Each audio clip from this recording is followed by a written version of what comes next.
다시 한번 더 강조합니다. 여기서 중요한 삶을 위한 교훈이 무엇인고 하니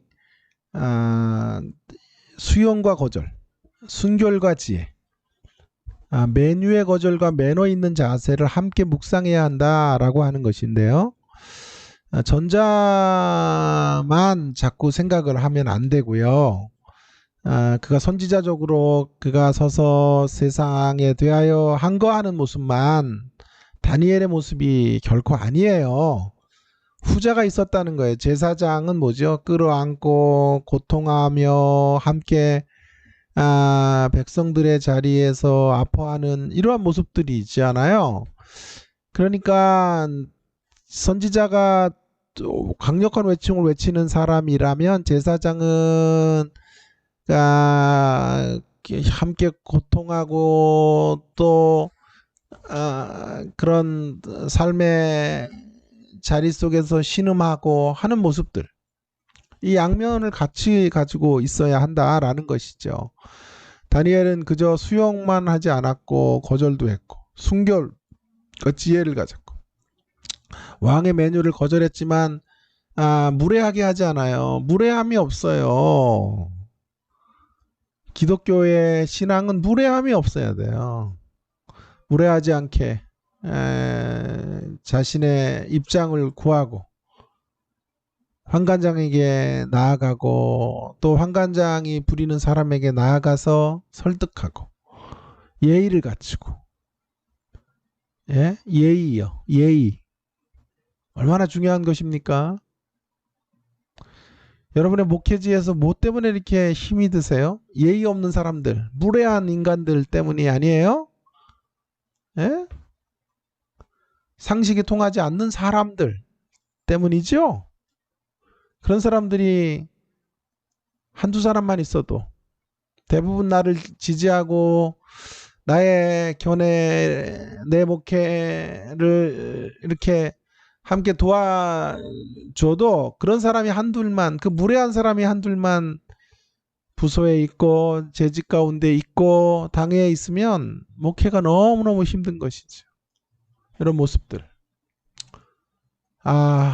이 두 가지가 함께 가야 한다라고 하는 것을 다니엘이 거절한 것만이 아니라 들어갔다라고 하는 것. 모든 것이 시끌꼴하게 다 싸우는 게 아니에요. 세상의 악한 정권 가운데 악한 정부 아래 다니엘이 싸움만 했어요? 아니요. 그러면 아무 일도 할 수 없어요. 일단 들어가서 자신의 신앙의 문제 가운데 장기적 프로젝트로 싸워야 될 일들, 단기적으로 저항해야 될 일들을 정하고 걸어가는 거예요. 전 이 면에서 다니엘이 대단하다고 생각하는 거예요. 혼자 일을 할 수 없어서 친구들이 함께 지혜를 모았기 때문에 가능했고, 더 나아가서 신앙의 부모들과 어르신들이 그들을 믿음으로 키워준 거죠. 그런 일들이 그냥 이루어진 것은 아니었을 것이다. 신앙의 뿌리 속에서 만들어진 것이다. 그렇게 말할 수 있겠습니다. 자, 두 번째 이제 견해는요. 이런 말이에요. 제어가 하는 말이 아니고요. 김근주 이제 교수님께서 그 책에서 하는 말인데요. 밥상 대신에 책상을 받아야. 무슨 말이냐 하면 밥상은 바벨론의 풍요와 기름짐이라고 아까 그랬죠. 그 밥상을 걷어차고 대신 책상이라는 게 뭐죠? 그 학문이죠. 언어와 학문을 배우는 일. 책상을 받아들여요. 밥상은 치우고 책상을 받아요. 책상을 받았다라고 하는 말은 무슨 말입니까? 시대를 향한 공부죠. 책상은 바벨론의 세상을 배우는 거죠. 성경에 대해서 정통할 뿐만이 아니라 바벨론에 대하여 정통해야 돼. 시대를 바라보는 분별력을 배양하기. 우리가 얼마나 많은 공부를 해야 되는지 몰라요. 우리 목회자들이요. 목회자들이 왜 이렇게 무지하고 참 정말 상식에 해당하는 것들을 너무 못 가지고 있어요. 그냥 성령의 은혜를 받으면 되는 문제가 아니고요. 여러분, 그렇게 은혜 받는 사람들이 무서운 사람들이에요. 아무런 기초도 없이 은혜를 받으면 그 은혜가 무기가 돼서 사람을 찔러요. 그 은사가 도구가 되어 상대를 죽여요. 얼마나 무서운 일인지 아세요? 그 일이? 책상을 받아들이래. 여러분, 밥상을 걷어차고 책상을 받아들이는 신앙인, 그런 교회가 되어야 할 것입니다. 안타까운 것은 오늘날 많은 신자와 교회들이 책상을 걷어차고 밥상을 받아들여. 책상을 걷어차. 시대를 향한 분별력을 깨닫고 바라보는 안목들을 키워가지는 못하고 밥상, 바벨론의 풍요와 기름짐, 더 큰 교회, 더 높은 연봉, 더 고급 차를 타는 것에 온통 관심이 있어요. 더 많이 후원을 끌어오고 말이에요. 왜 이렇게 아쉬운 소리를 해요? 왜? 거룩한 일을 거룩하게 하시면 되죠. 하나님이 채워야죠. 하나님이 공급해 주시는 것만 가지고 일하면 되죠. 왜 인간들에게 그렇게 아쉬운 손을 벌려요? 그런 거 하지 마세요. 예? 하나님을 바라보며 걸어가는 거예요. 그리고 그런 이들에게 너희는 먼저 그의 나라와 그의 의를 구하라. 그리하면 이 모든 것을 너희에게 더하시리라. 그런 이들에게, 하나님 나라를 진실되게 구하는 자들에게 하나님 모든 것들을 더해 주신다고 하셨으니 그 하나님 믿고 가면 되죠. 밥상 대신에 책상을 받아들이는 우리가 되기를 간절히 바랍니다. 또 아멘 또 그렇게 안 할래요? 또 오늘 책망 좀 했다고. 여러분, 저라도 여러분에게 좀 이런 소리 하지 누가 이런 소리 할 수 있어요? 아무도 못해요. 여러분, 저니까 하는 거예요. 존말할 때 아멘 하시고 따라오세요. 자, 다니엘과 친구들의 성공 17절부터 20절에 보시면 이제 하나님이 네 청년들에게 학문을 주시고 모든 서적을 깨닫게 하시고 지혜를 주셨으니 지혜를 주셨어요. 그래서 모든 환상과 꿈을 깨달아 알게 되는 은혜를 허락해 주셨단 말이에요. 그래서 기한이 차고 그들을 왕 앞에 세우게 되는 일들. 그러나 다른 이들보다 지혜와 총명에 있어서 10배나 더하게 하시는 역사로 나오게 된 거죠. 이곳에서 17절부터 20절의 이야기에서 이스라엘의 하나님께 대한 신실함이야말로 이방 세계에서도 성공할 수 있는 길임을 다시 한번 강조하고 있는 것이죠. 그러나 그 성공은 하나님의 은총의 선물로 주는 것이에요. 성도가 자동적으로 가질 수 있는 권리가 아닌 거죠. 그래서 다시 한번 강조되는 게 17절에 있는 주셨다라고 하는 거죠. 벌써 이 표현이 3번이나 나왔어. 2절, 9절, 17절에서 3번이나 반복되고 있는 것을 우리는 봅니다. 그러니 이들의 승리가 하나님의 전적인 은혜의 기반 위에서 마련된 것임을 재차 강조하고 있는 것이죠. 우리와 우리의 자녀들, 신앙의 다음 세대들에게 하나님이 이런 은혜를 한량 없이 부어주시기를 바랍니다. 목사된 우리들이 성도들에게 기가 따갑게 강조해야 될 메시지가 바로 이것이라고 생각해요.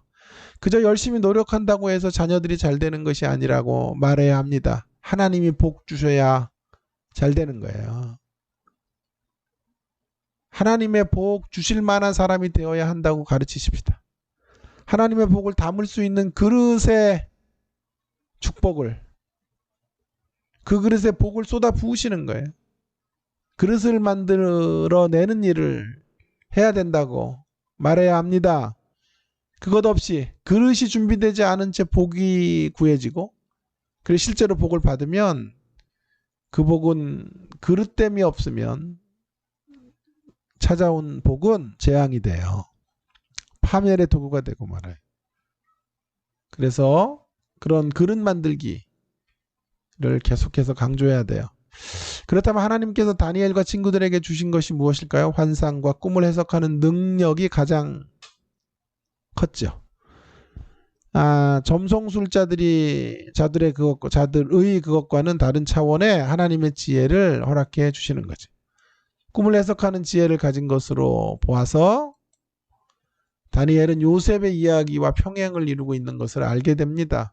앞으로 다니엘서에서는 다니엘과 친구들이 여호와께 받은 참 지혜를 사용해서 어떻게 세상의 거짓 지혜를 이겨가는지를 이제 말하게 될 거예요.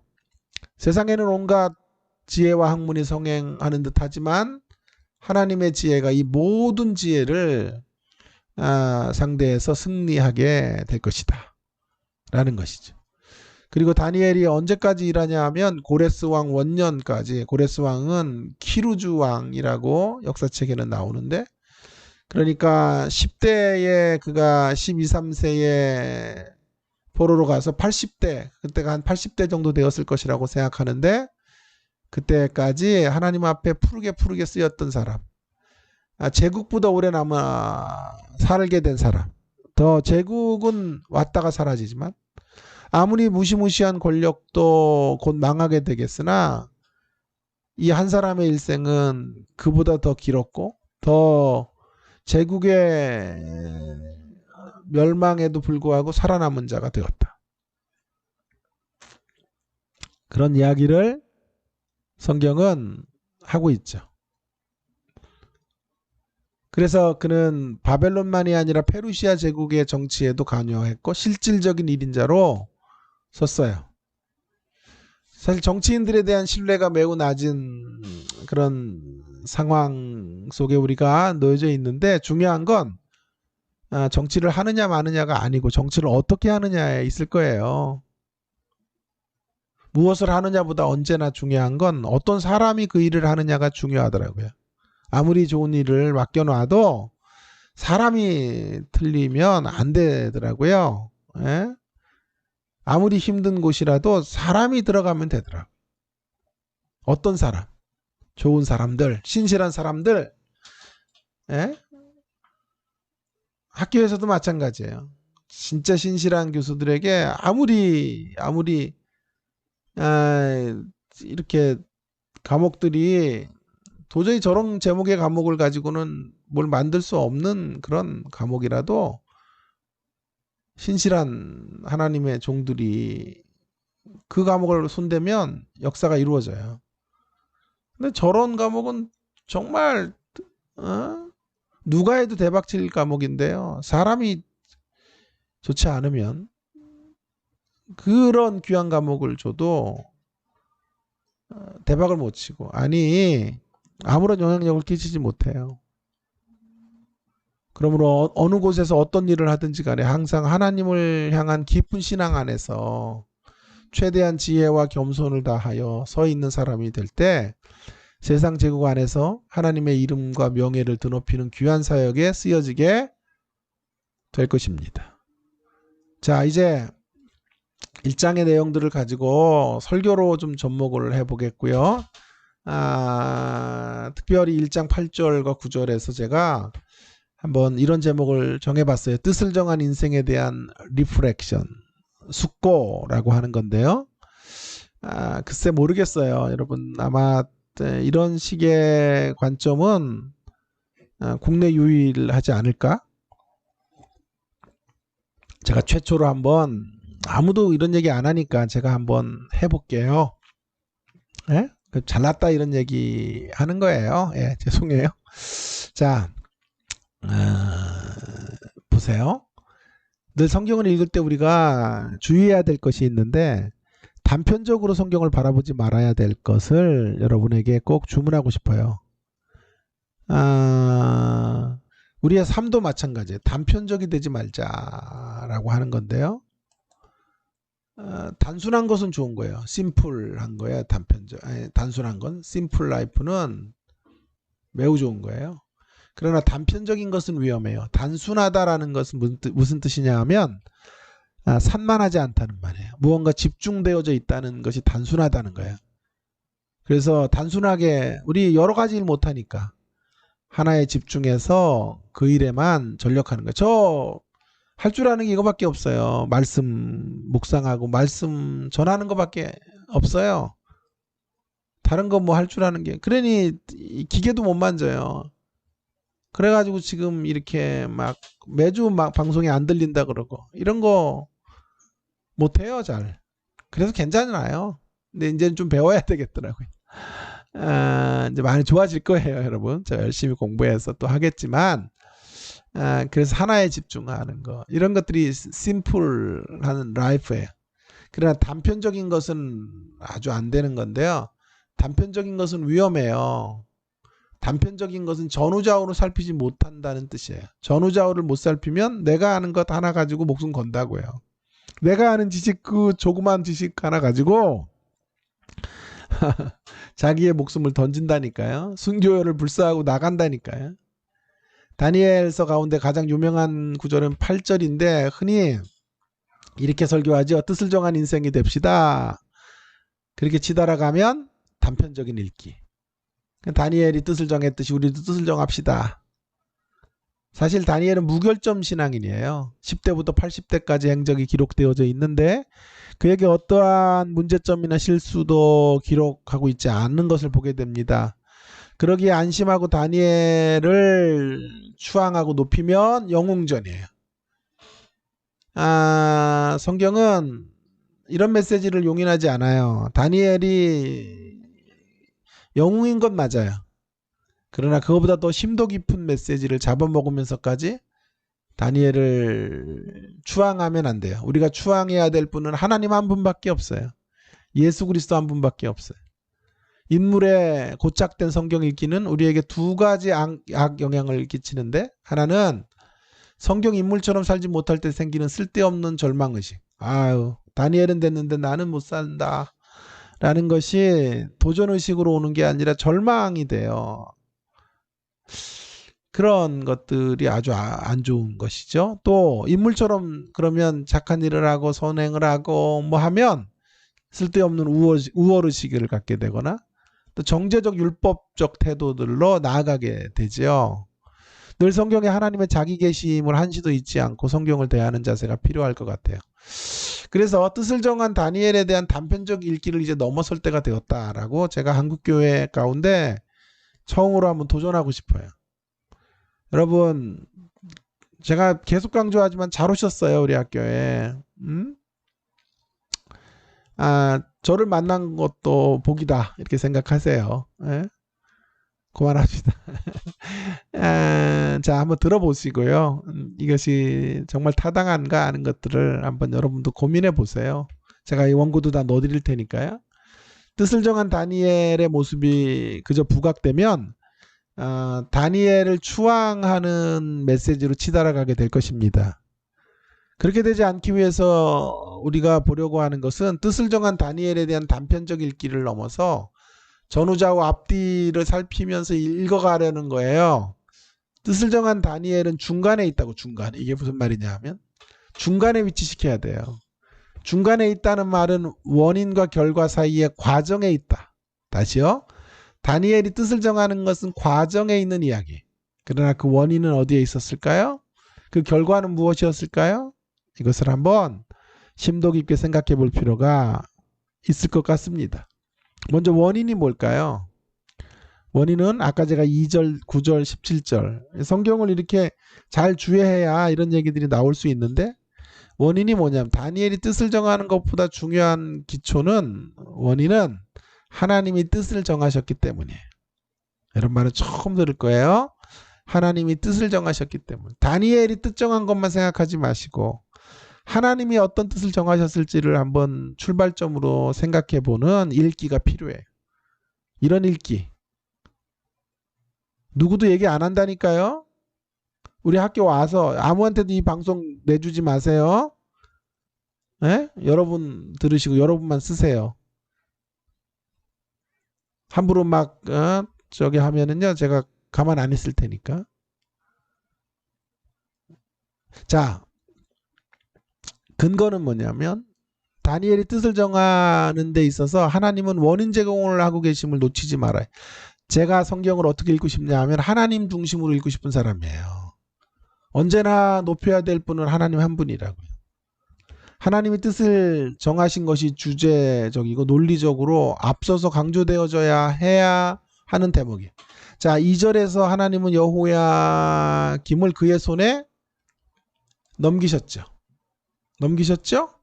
9절에도 하나님께서 다니엘로 환관장에게 호의와 공유를 관원에게 베풀도록 하셨죠. 17절에도 하나님이 내 소년들에게 학문을 주시고 깨닫게 하신 지혜를 주셨죠. 하나님이 어떤 뜻을 정하셨다는 말입니까? 우리는 다니엘이 뜻을 정한 것만 생각하죠? 그렇지 않습니다. 제가 제시한 이 세 구절들의 근거에서 본다면 하나님이 어떤 뜻을 다니엘과 그 친구들에게, 아니 포로민으로 살아가고 있는 유다 백성들에게 갖고 계신지를 알게 됩니다. 하나님이 어떤 뜻을 정하셨을까요? 2절, 9절, 17절을 통해서 확인하게 되는 것은 뭐냐 하면 회복의 뜻을 갖고 계세요. 회복을 위한 뜻을 정하셨어요. 하나님은 이스라엘을 향하여 회복의 뜻을 갖고 계시단 말이에요. 하나님의 뜻이 얼마나 확고한지 강조 또 강조하는 거예요. 하나님은 반드시 이스라엘을 고치실 거예요. 이스라엘을 다시 강건한 하나님의 사람들로 만들어 놓으실 거예요. 그 의지와 뜻을 천명하고 계신 거죠. 그래서 느부갓네살 왕 배후에서 2절 역사하시는 하나님이 있다는 것을 보여주시고 환관장에게 목숨을 내걸고 제안할 것을 받아들이도록 하죠. 환관장은 이거 허락해주면 목숨을 내던지는 건데 그것도 하나님이 개입하시니까 되더라고. 그리고 다니엘로 하여금, 세 친구들로 하여금 지혜와 계시의 정신을 다른 바벨론의 술객들보다 10배나 더하게 하시는 역사들, 이런 은총의 역사들로 함께 하셨다는 말은 이스라엘을 향한 회복의 뜻이 너무도 분명하다라는 것을 알려주는 거죠. 그러기에 다니엘의 뜻을 정함은 원인 없이 이루어진 게 아니에요. 그냥 뜻을 정하는 사람이 어디 있어요. 뜻을 정한다는 건 목숨을 내던지는 건데 그 근원적인 수원지는 하나님이십니다. 다니엘의 뜻을 정하기 이전에 하나님의 뜻을 바라보지 못하는 것은 단편적일 게, 하나님이 어떤 뜻을 가지고 회복의 뜻을 가지고 계시다 는 것을 누차 강조하고 있죠. 그 과정에서 아까 제가 다니엘의 뜻을 정한 건 과정에 있다 그랬죠. 그 과정에서 하나님을 향해 뜻을 정하는 8절이 나오는 거예요. 수원지에서 흘러내려오는 물이 강을 이루는 것처럼 하나님의 뜻이 이제 어디로 흘러가게 되느냐 하면 하나님을 향한 뜻을 정하는 다니엘의 모습으로 감화감동으로 이어져 가게 되는 것입니다. 그렇다면 결단의 구체적인 의미가 무엇인지를 살펴볼 필요가 있는데, 먼저 장기적인 수용적 결단과 즉각적 저항적 결단이 있다는 것을 여러분이 기억해야 된다고 제가 말씀을 드렸죠. 아까 장기적으로 수용한 것은 뭐였죠? 결단하되 이 결단도 생각하셔야 된다고. 그게 뭘까요? 학문을 배우는 거, 그런 거는 받아들이잖아요. 억셉트 하잖아요. 또 뭐요? 아까 했는데 뭐예요? 학문을 배우고 이름을 바꿨죠? 창시개명을 했잖아요. 그것도 억셉트 하죠? 다니엘이 그러면 점성술에 매료됐다 이런 뜻 아니고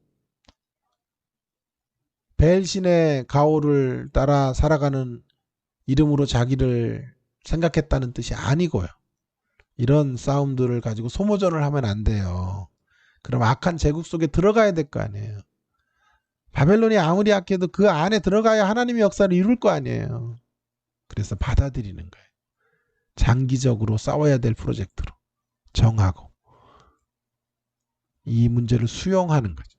저는 이 대목이 매우 중요한 다니엘의 저항이라고 생각하는 거예요. 이런 저항도 가르쳐야 돼요. 그저 싸우고 성 긋고 돌 던지고 데모하고 피켓 들고 하는 저항만이 아니에요. 들어가고 수용하고 받아들이고 그렇게 세상 안에 하나님의 역사들을 이루기까지 장기적으로 점진적으로 싸워야 될 것들을 정하는 것. 그리고 즉각적인 저항의 결단은 왕의 진미와 포도주. 자, 그래서 제가 그 결단의 의미가 개인적인 금욕적 결과도 아니고 종교적 결단 같은 것도 다 강점이 있으나 정치적 결단도 아니라 그랬죠. 그러면 뭐라 그랬어요?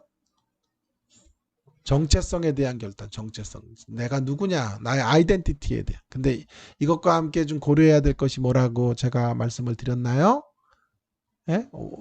왕의 진미와 포도주를 거절, 채식을 거절한 것은 아니었다는 말은 결국 밥상이죠, 밥상. 밥상을 거절하려는 건데 어떤 밥상? 기름진 밥상을 거절하겠다는 거예요. 기름진 것. 기름진 삶 안 살겠다는 거예요. 사치와 탐욕과 또 백성들이 갖고 있는 그 아픔의 자리를 외면한 채 세상으로 배부른 삶들을 거절하겠다는 거죠. 그런 의미의 밥상을 거절하는 거예요. 기름기 없는 채식으로 먹겠다는 거예요. 그래서 채식주의자는 아니에요. 야채도 채식에도 기름이 있다고요? 식물성 기름? 주여. 참 그런 거 반론하시는 거 보면 참 머리들은 있으신데 공부들을 안 하셔서 그렇지. 주여. 여러분, 그것은 상징적인 의미죠. 사인이죠, 사인. 사인하는 거죠, 세상을 향해서. 내가 하나님의 것으로, 하나님의 존재로. 나의 삶의 목표는 나는 하나님에게 속한 자이고 나의 삶의 목표는 세상에서 기름진 삶을 사는 게 아니에요. 남보다 더 화려한 식사를 하는데 내 목표가 있는 게 아니에요. 하나님의 백성들을 건지고 하나님이 자신을 부른 부르심에 합당한 삶을 살아가는 것. 그것이 저의 부르심입니다. 라고 하는 걸 천명하는 거예요. 이런 얘기 들어본 적 있어요? 솔직히 말해봐요. 괜히 뭐 들은 척하고 또 막 하고 또 눈 감고 있고 눈 좀 뜨세요. 떠봤자 이래요. 떠봤자 그죠? 그런데 저도 뜬 건데 자꾸 눈 뜨라 그래서 짜증이 나고 그런 신데요. 자, 어쨌든 그러니 정체성에 대한 결단은 예배에 대한 결단이에요. 예배라고 하는 건 뭐냐 하면 주일날 예배 드리러 나오는 거, 대면 예배 목숨 거는 거 그런 얘기 하는 거 아니고요, 여러분. 왜 남에게 피해를 주면 피해를 막 주고 그러면서까지 예배를 드리라 이런 얘기를 하는 건 아니고요. 그건 지혜의 영역이라고요. 신앙의 영역과 함께 지혜의 영역을 함께 잘 고려해야만 되지 않겠어요? 자, 예배라는 건 세상 안에서 발견되어지는 나의 나됨으로 사는 게 아니라 하나님 안에서 발견되는 나의 나됨을 소중히 여기며 살아가는 삶의 모습이라 하나님 안에서 늘 나를 찾고 발견된 나로 살아가는 것. 내가 하나님 안에서 누구인지를 분명히 붙들고 세상 안에 있으나 세상에서 세상의 가치에 의해서 휘둘려질 인생이 아니에요. 하나님의 가치에 붙들려 있는 인생. 세상의 바벨론의 가치에 휘둘리는 인생이 아니라 말씀의 가치에 붙들려 있는 인생으로 이 땅을 살아가는 것. 그것이 예배입니다. 그게. 그런 예배를 드리지 못하는 한 형식적인 예배를 아무리 드려도 사실은 하나님이 기뻐하시는 예배에 도달하는 것은 아니지. 결과가 뭐죠, 그러면? 그 결과는 하나님의 뜻을 펼치는 자리로 나가는 거예요. 그 결과로 인해서 다니엘과 친구들은 하나님께서 존귀케 높여주시죠. 11의 시험을 통해 10배나 뛰어난 은총을 허락해 주시는 거죠. 왕을 보필하는 사람들이 되게 하신 거죠. 바벨론 제국뿐만이 아니라 페르시아 제국까지 실질적인 영향력으로 왕들이 가장 신뢰하는 사람들로 등극하게 되죠. 나라의 일을 맡기죠. 자, 보세요. 그렇다면 원인이 회복과 관련이 있었죠. 과정은 결국 예배와 관련이 있었죠. 예배요, 여기. 에? 결과는 뭐와 관련이 있을까요? 그렇게 위대하게 등극해서 부귀영화 자랑하고 그렇게 살라는 게 아니에요. 결과는 뭐죠? 증인의 증인. 회복, 예배, 증인. 아, 이렇게 푸는 사람 있냐고. 회복, 예배, 증인. 그는 하나님의 살아계심을 드러내는 증인들로 그와 그의 친구들은 증인의 사명으로 초대된 거죠. 초대하시는 거죠.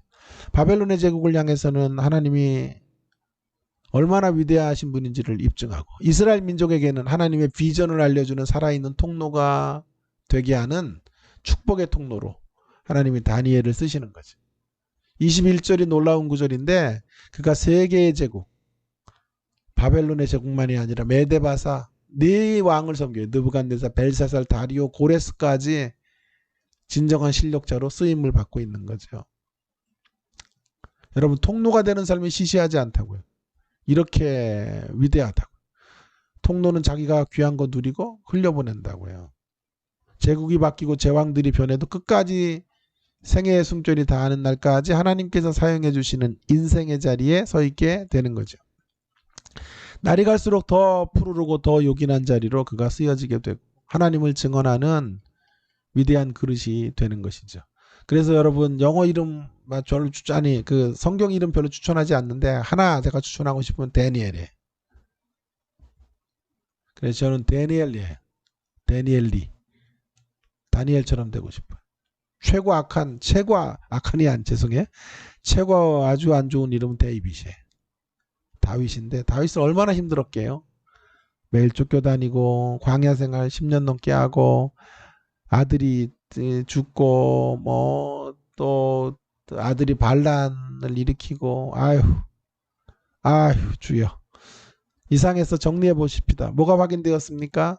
원인과 결과가 과정 안에 뜻을 정하게 만들었다는 거죠.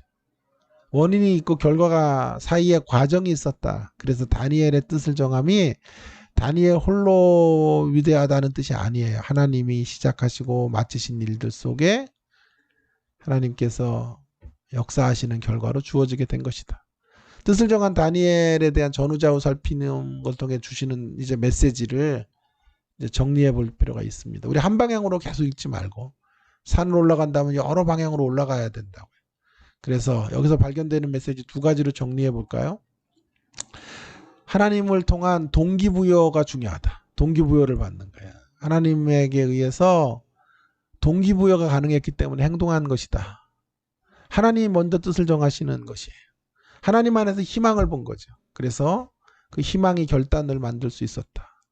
요셉도 마찬가지예요. 하나님 안에 있는 희망이 없어서는 결단할 수 없어요.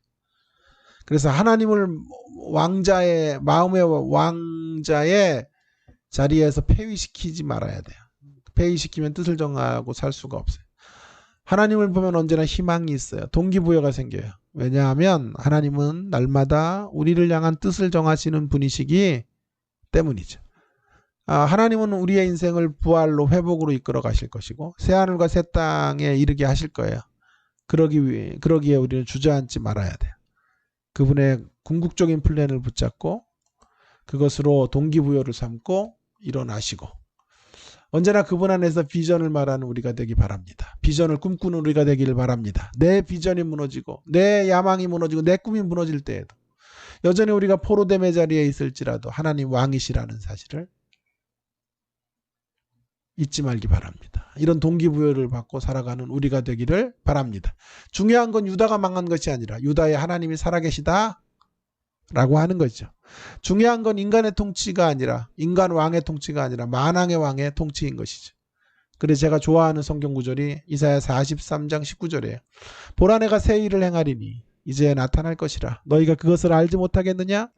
반드시 내가 광야의 길을 사막에 강을 내리니 광야의 길을 사막에 강을 내시는 하나님을 동기부여 삼으셔서 더 거룩한 수준 높은 뜻을 정하는 인생 되기를 주님의 이름으로 축원합니다. 한 가지 더 중요한 건 하나님의 동역의 방식에 대한 교훈이에요. 하나님은 늘 원인을 제공하시고 아름다운 결과로 우리의 삶을 이끌어 가시기 위해 우리를 결단하라고 하시는 거예요. 앞뒤를 하나님이 다 에워싸고 계시면서 결단을 요청하고 계시는 거예요. 우리와 동역하시고 싶어서 결단하라는 거예요. 우리 피해주고 우리가 어려움에 처할 것 그런 거 하나님께서 외면하시면서 결단하고 어떤 경우에도 거룩히 살아가 아니에요. 하나님이 그 결단을 할 수 있도록 은혜를 주실 것이고 또 그 마침에는 하나님의 아름다운 결과들이 주어지게 될 것이에요. 그런 동역의 자리로 초청하시는 모습이 결단의 모습이에요. 그렇다면 중요한 건 동역의 방식으로 일하기를 고집하시는 하나님이 계시다는 것입니다. 그것이 얼마나 우리를 향한 배려이고 존중인지 모르겠어요. 우리를 불러 일하고 싶어 하시는 거죠. 그 사역에 초대된 나를 위한 것임을 놓치지 마시고 무거운 짐을 가볍게 지고 가십시다. 짐이 무거워요. 그러나 가벼워요. 사명의 짐 자체가 무거운 거죠. 그러나 누구와 함께 짐을 지느냐의 문제가 있기 때문에 가벼워요. 짐이 아무리 무거워도 주님과 함께 짐 지고 가면 동행하면 우리의 짐은 가벼울 것이에요. 늘 좋은 마음으로 착한 심령으로 주님의 짐을 지고 가는 주님과 함께 멍에를 메고 가는 저와 여러분이 되기를 바랍니다. 결론 뜻을 정합시다. 8절의 메시지는 반쪽짜리 진리예요. 뜻을 정할 수 있습니다가 더 정확한 중요한 메시지. 우리를 위해 뜻을 정하시고 임재하시는 하나님이 계시다는 것을 알면 뜻을 정할 수 있어요. 그분이 뜻을 정한 사람들을 강 건너편으로 오시면 무엇을 준비하고 계시는지 보게 하실 거예요. 그래서 뜻 정한 인생에게 하나님 어떤 결국을 주실 것을 우리에게 지금 보여주고 계시는 거예요. 그 안에서 하나님이 시작하시고 하나님이 마치시는 그 사이에서 우리에게 주시는 명령이 뜻을 정하라. 어떤 경우에도 어떤 삶의 자리에서도 희망을 우리는 희망이 있어야 뜻을 정해. 희망을 말하는 사람이 되라는 말이에요. 포기하면 무슨 뜻을 정해요? 포기한 인생이 왜 뜻을 정해? 캐세라세라 되는 대로 살지. 우리는 어떤 삶의 자리에서도 설사 유배의 자리에서도 뜻을 정할 수 있는 인생으로 초대된 자임을 확인하시고 더 선하고 아름다운 하나님의 뜻을 분별하고 따르기로 결단하는 그런 주의 종들이 되시기를 주님의 이름으로 부탁을 드립니다. 감사합니다.